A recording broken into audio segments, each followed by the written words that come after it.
ধূমপান, মদ্যপান ও মাদক সেবন স্বাস্থ্যের পক্ষে ক্ষতিকর। আমার কথা শেষ হবার আগেই ডাক্তার ধমক দিয়ে উঠল, বুঝলুম বুঝলুম, অম্লশূল। বসুন ওই বেঞ্চটাতে। ডাক্তার পিছনের কাঁচ ভাঙা আলমারি থেকে একটা শিশি বের করে কাগজে ঢেলে আমাকে দিল। নিন, খেয়ে নিন। তামাকের গুঁড়োর মতো কালো রং, বিশ্রী গন্ধ। ভয় হলো। কেমন ডাক্তার জানি না, কি ওষুধ ঠিক নেই, খাওয়া কি ঠিক হবে? সন্দেহ হলে ফেলে দিন, খেতে হবে না। ডাক্তার গর্জন করে উঠল। আজকের গল্প হরিনারায়ণ চট্টোপাধ্যায়ের লেখা এক ভয়ঙ্কর রহস্যময় কাহিনী, বিনোদ ডাক্তার। রোগীরা বলে চিকিৎসার পর শরীর ভালো হয়, কিন্তু ঘুম আর আসে না। চোখ বন্ধ করলেই দেখা যায় সেই ডাক্তারকে। বিনোদ ডাক্তার কি শুধু একজন মানুষ, নাকি চিকিৎসার আড়ালে লুকিয়ে আছে অলৌকিক কোনো সত্যি? আলো একটু কমিয়ে নিন, হেডফোনটা কানে লাগিয়ে নিন, কারণ এই গল্পে ভয় হঠাৎ আসে না, ধীরে ধীরে ঢুকে পড়ে মনের মধ্যে। তো চলুন শুরু করি।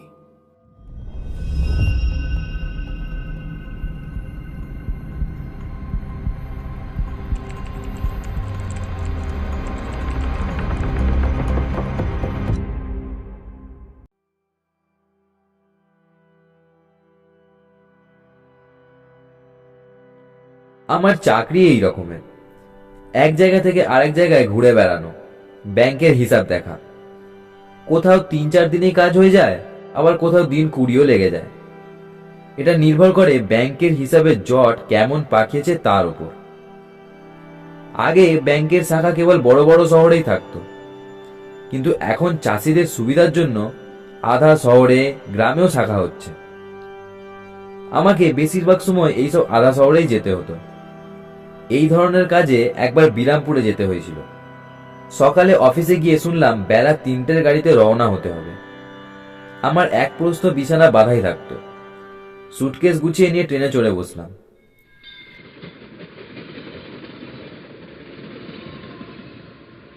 বিরামপুর স্টেশনে যখন নামলাম তখন সন্ধ্যা হয়ে এসেছে। চারদিকে কেরোসিনের আলো জ্বলে উঠেছে। রাস্তার লোক চলাচল বিশেষ নেই বললেই চলে। ব্যাংক থেকে একটি লোক আমায় নিতে এসেছিল।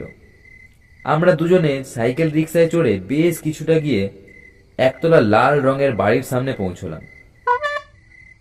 সঙ্গের লোকটি বলল, নামুন স্যার, এখানেই আপনার থাকার ব্যবস্থা করা হয়েছে।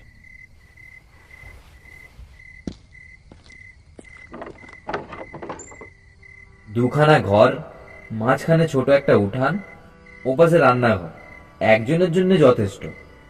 দরজার কাছে একটি লোক বসেছিল। সে আমাদের দেখে উঠে দাঁড়ালো। ব্যাংকের লোকটি বলল, স্যার, আপনার রান্না বান্না, বাসন মাজা, ঘর দোর ঝাড় মোছার কাজ এই করবে। রাত 9টার মধ্যেই খাওয়া শেষ করে শোবার আয়োজন করলাম। কাজের লোকটা চলে গেছে। এখান থেকে তার বাড়ি 4 মাইল দূরে। আবার কাল ভোর 6টায় আসবে। শোবার মিনিট 10-এর মধ্যে পেটের যন্ত্রণা শুরু হলো। অসহ্য সে যন্ত্রণা। শরীর একেবারে কুঁকড়ে যায়। মনে হয় দম বন্ধ হয়ে যাবে। এরকম আমার মাঝে মাঝে হয়, সেই জন্য সবসময় ওষুধ কাছে রাখি। হ্যারিকেনের শিখাটা বাড়িয়ে দিয়ে সুটকেসটা খুললাম। তন্ন তন্ন করে খুঁজলাম। সর্বনাশ! ওষুধের শিশিটা ফেলে এসেছি। বেশ মনে আছে শিশিতে গোটা 8 বড়ি ছিল। কিন্তু এখন উপায়? বিছানায় শুয়ে ছটপট করতে করতে হঠাৎ মনে পড়ে গেল আসবার সময় কাছেই একটা ডাক্তারখানা চোখে পড়েছিল। ডাক্তারখানার নামটা ভারী অদ্ভুত, আরাম ঘর। তখন ডাক্তারখানা বন্ধ ছিল। হাত ঘড়িতে সময় দেখলাম 9টা 40। এত রাতে এই মফস্বল শহরে ডাক্তারখানা কি খোলা থাকবে?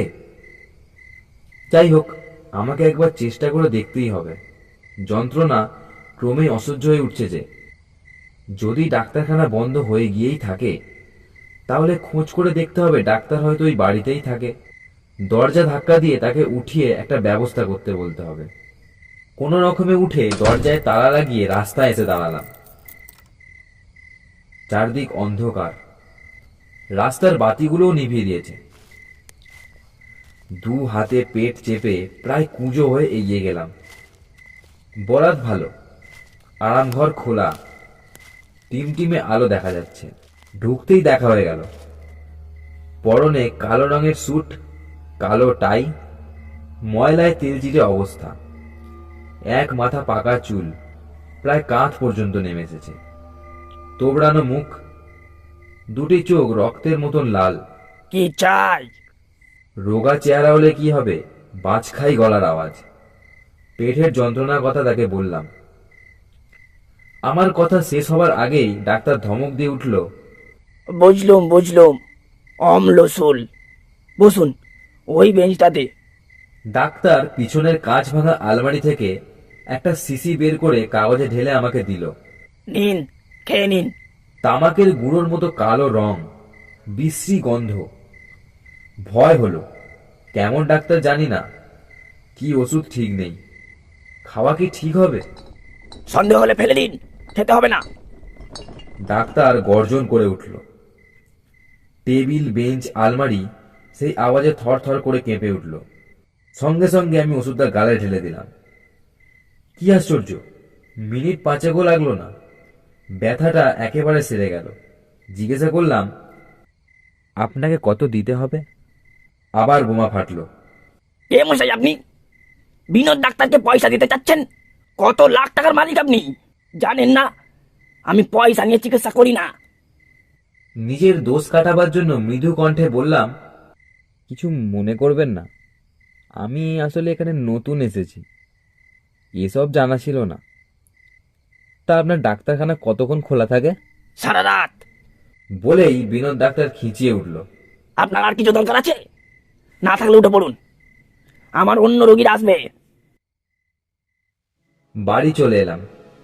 অনেক রাত অবধি বিনোদ ডাক্তারের কথা চিন্তা করলাম। ভালো ওষুধ হয়তো দেয়, কিন্তু মেজাজটা রুক্ষ, ভালোভাবে কথা পর্যন্ত বলতে পারে না। দিন দুয়েক পর ব্যাংকের হিসাব দেখতে দেখতে ম্যানেজার অনিল বাবুকে কথাটা বললাম। ছোট জায়গা হলে কি হবে মশাই, এখানকার ডাক্তার একেবারে ধন্বন্তরী। কার কথা বলছেন? ওই যে আরাম ঘরের বিনোদ ডাক্তার।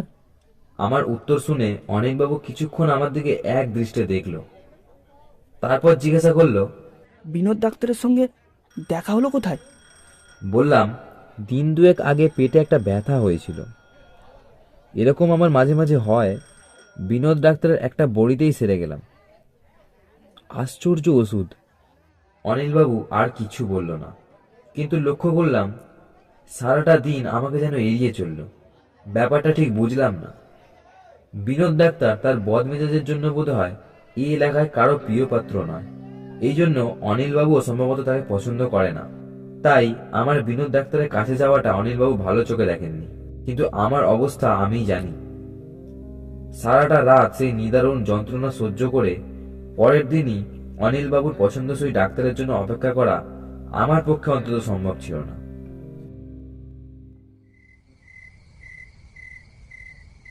দিন কয়েক পর হঠাৎই খেয়াল হলো বিনোদ ডাক্তারের সঙ্গে একবার দেখা করে আসি। খাওয়া দাওয়া শেষ, গরমের জন্য ঘুমও আসছে না। আরামঘর তো অনেক রাত অবধি খোলা থাকে। দরজায় তালা দিয়ে বেরিয়ে পড়লাম। রাস্তায় জনমানব নেই, এ সময় থাকবার কথাও নয়। আরামঘরের কাছাকাছি যেতেই হাসির শব্দ কানে এলো। অনেক লোকের মিলিত কণ্ঠের হাসি, খুব উচ্চরলে। তাহলে কি এই সময় বিনোদ ডাক্তারের বন্ধুরা আড্ডা জমায়? আড্ডা দেওয়ার অদ্ভুত সময় তো। সামনের দিকে কেউ নেই, আওয়াজ আসছে ভেতরের ঘর থেকে। আলমারি দিয়ে একটা ঘরই আলাদা করা। কৌতূহল হলো, দুটো আলমারির ফাঁক দিয়ে ভেতরে উঁকি দিলাম। পিঠের সিল দ্বারা বেয়ে যেন বরফের স্রোত নেমে গেল। পা দুটো কেঁপে উঠল থরথর করে। টেবিলের উপর একটা কঙ্কাল শুয়ে, বিনোদ ডাক্তার স্টেথোস্কোপ দিয়ে তার বুক পরীক্ষা করতে করতে বলছে, মগ ডালে ডালে বেরিও না, তোমার বুকের হাড় খুবই দুর্বল, কোন দিন মট করে ভেঙে যাবে। প্লাস্টার করিয়ে শুয়ে রাখবো, তখন মজাটা টের পাবে। বিনোদ ডাক্তারের কথা শুনে কঙ্কালটার সে কি হাসি। ওপরের দিকে চেয়ে দেখি একটা কঙ্কাল শূন্যে দোল খাচ্ছে। বিনোদ ডাক্তার তার দিকে চেয়ে গম্ভীর গলায় বলল, রোজ এইরকম ব্যায়াম করবি, তবে দেহ মজবুত হবে। হঠাৎ হাসির শব্দে চোখ ফিরিয়ে দেখলাম কোণের দিকে বেঞ্চের ওপর বসে একটা কঙ্কাল শিশি থেকে বড়ি নিয়ে অনবরত মুখে ফেলছে আর হাসছে। অদ্ভুত সে হাসি, ঠিক দুটো হাড়ে ঠোকাঠুকি করলে যেমন শব্দ হয় তেমনই। কঙ্কালটা হাসতে হাসতেই বলল, তোমার চোখ যখন খুলে আমাদের মতো হালকা হও দেখি, তোমার কি গরম লাগে না? কঙ্কালটা আচমকা থেমে গেল, আর কথা বলতে পারলো না। বিনোদ ডাক্তার বলল, কি হলো হে? কঙ্কালটা অনেক কষ্টে উচ্চারণ করলো,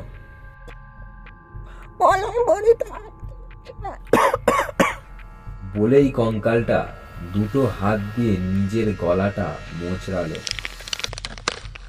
মাথাটা গলা শুদ্ধ তার হাতে খুলে এলো। সেটা বার কয়েক বেঞ্চে ঠুকেই বলল, বড়িটা নেমে গেছে। ব্যাপার দেখে আমার অবস্থা কাহিল। ভয়ে মুখ থেকে একটা আর্তনাদ বের হয়ে পড়ল। সঙ্গে সঙ্গে কঙ্কালগুলো সমস্বরে চেঁচিয়ে উঠল। আমি আর তিল মাত্র দেরি না করে ছুটতে শুরু করলাম, প্রাণপণ শক্তিতে কোনো দিকে না চেয়ে। পিছনে অনেকগুলো হাড়ের খটমট শব্দ ক্রমেই কাছে আসছে। তাড়াতাড়ি তালা খুলে ঘরের মধ্যে ঢুকে দরজা বন্ধ করে দিলাম। বুকটা ধুকধুক করছে, এখনই বুঝি দম বন্ধ হয়ে যাবে। সারাটা রাত বিছানায় বসে কাটালাম। কেবল মনে হলো খটখট শব্দ যেন বাড়ির চারপাশে ঘুরে বেড়াচ্ছে। এখনই হয়তো দরজায় কড়া নাড়বে, তারই বা দরকার কি? এরা তো দরকার হলে বন্ধ দরজার মধ্যে দিয়ে চলে আসতে পারে। আমি খুব ভীতু এমন অপবাদ কেউ দেবে না। ভূত আত্মা এসবে আমার চিরদিনই আস্থা কম, কিন্তু চোখের সামনে যে দৃশ্য দেখেছি তাকে অস্বীকার করি কি করে? ভোরের দিকে একটু ঘুমিয়ে পড়েছিলাম। জোর খটখট শব্দে চমকে জেগে উঠলাম। না, ভয়ের কিছু নেই। কাজের লোকটা দরজা ঠেলছে। উঠে দরজা খুলে দিতে সে জিজ্ঞাসা করলো, বাবুর কি শরীর খারাপ? কেন বলো তো? চেহারাটা কেমন দেখাচ্ছে? তাছাড়া আপনি তো খুব ভোরে ওঠেন। ছোট করে শুধু বললাম, রাত্রে ভালো ঘুম হয়নি। একটা সুবিধা, আজ রবিবার, ছুটির দিন। খাওয়া দাওয়ার পর সারাটা দুপুর ঘুমাতে পারবো, তাহলেই শরীর ঠিক হয়ে যাবে।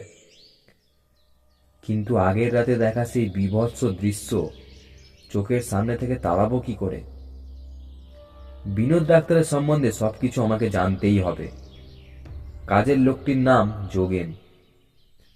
যখন দুপুরে যোগেন ভাতের থালা রাখছিল, তখন তাকে প্রশ্ন করলাম, আচ্ছা যোগেন, তুমি কতদিন এখানে আছো?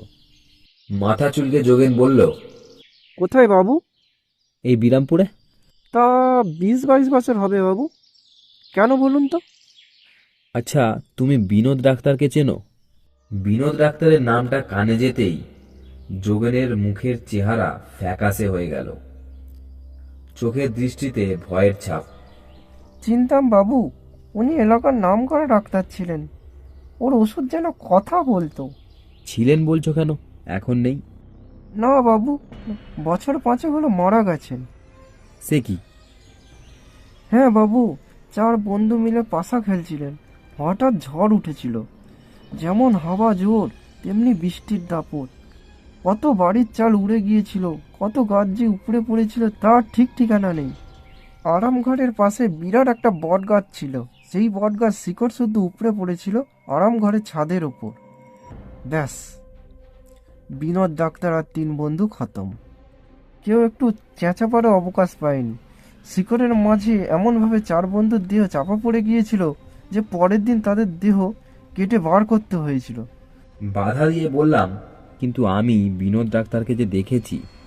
অনেকেই দেখে বাবু, রাত বিরেতে আরামঘরের পাশ দিয়ে যাদের যেতে হয় তারাই দেখেছে বিনোদ ডাক্তার বন্ধুদের ওষুধ দিচ্ছে কিংবা 4 জন মিলে পাশা খেলছে। তাছাড়া দিনের বেলাতেও দেখা যায় আরামঘরের সামনের বেল গাছটা ঝড় নেই, বাতাস নেই, ডালপালা শুধু খুব দুলছে। এই গাছে ওদের বাস কিনা। কথা শেষ করে যোগেন দুটো হাত কপালে ঠেকালো। চুপ করে শুনে গেলাম। অন্য সময় হলে যোগেনের একটা কথাও বিশ্বাস করতাম না, কিন্তু আমি নিজের চোখেই যে সব দেখেছি। সেদিন বিকাল হতে সূর্যের আলো থাকতে থাকতে বের হয়ে পড়লাম। উদ্দেশ্য, দিনের আলোয় ভালো করে আরামঘরটা দেখব, যদি সম্ভব হয় বিনোদ ডাক্তারকেও দেখব। ওইখানেই তো ডাক্তারের আস্তানা। আরামঘরের সামনে গিয়েই থমকে দাঁড়িয়ে পড়লাম। আরামঘরের দরজাই দেখা গেল না, তার সামনে আগাছার জঙ্গল। আকন্দ আর ফণি মনসার ঝোপে বোঝাই, বুঝতেই পারা যায় বহুদিন এ দরজা খোলা হয়নি, খোলা সম্ভব নয়। একটু এগিয়ে যেতে তক্ষক ডেকে উঠল, অস্বাভাবিক রুক্ষ স্বর, ঠিক যেন বিনোদ ডাক্তারের গলা।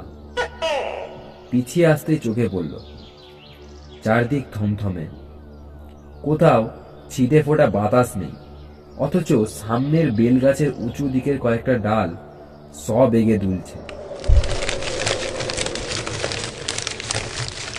ঠিক মনে হলো বিনোদ ডাক্তারের অশরীরী বন্ধুরা ব্যায়াম করছে নিজেদের দেহের খাঁচা ঠিক রাখার জন্য।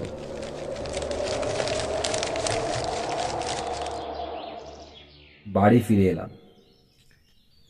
আরাম ঘরের কাছাকাছি থাকতে আর সাহস হলো না, বিরামপুরেও নয়। শরীর হঠাৎ খুব খারাপ হয়ে পড়েছে, এখানে থাকা সম্ভব নয়। এই কথা চিঠিতে লিখে যোগেনকে বললাম পরের দিন সকালে চিঠিটা ব্যাংকের ম্যানেজারের হাতে দিতে। সন্ধ্যার ঝোঁকেই সাইকেল রিক্সা ডেকে বিছানা সুটকেস নিয়ে স্টেশনের দিকে রওনা হয়ে পড়লাম। আমার পক্ষে বিরামপুরে থাকা আর সম্ভব নয়। আবার যদি কোনো রাতে পেটের যন্ত্রণা শুরু হয়, তাহলে যন্ত্রণায় পাগল হলে হয়তো সব ভুলে বিনোদ ডাক্তারের কাছে গিয়ে দাঁড়াবো। কিন্তু তার দেওয়া ওষুধ কি আর খেতে পারবো? খেতে সাহস হবে?